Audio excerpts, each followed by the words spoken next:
আসসালামু আলাইকুম ওয়ারাহমাতুল্লাহি ওয়াবারাকাতু। মোহাম্মদ কাসিম স্বপ্নে দেখেছেন ইসলামের তিনটি শক্তিশালী দুর্গ, তুরস্ক, সৌদি আরব ও পাকিস্তান।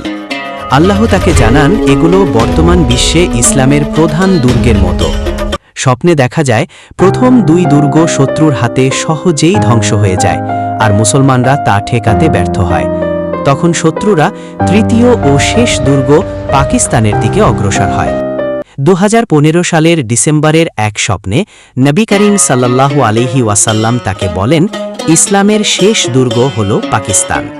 পরে তিনি দেখেন শত্রুরা আক্রমণ চালালে তিনি মুসলমানদের সতর্ক করতে চেষ্টা করেন এবং ইসলাম রক্ষার জন্য শহীদ হওয়ার সংকল্প নেন। কিন্তু আল্লাহর বিশেষ সাহায্যে শক্তিশালী কালো যুদ্ধবিমানের সহায়তায় মুসলিমরা পাকিস্তানকে রক্ষা করতে সক্ষম হয়। এরপর পূর্ব দিকের মুসলিমরা পুরো বিশ্বে সত্যিকারের ইসলাম ছড়িয়ে দেয়, আর পৃথিবী ভরে ওঠে শান্তি ও ন্যায় বিচারে, যতক্ষণ না দাজ্জাল প্রকাশ পায়।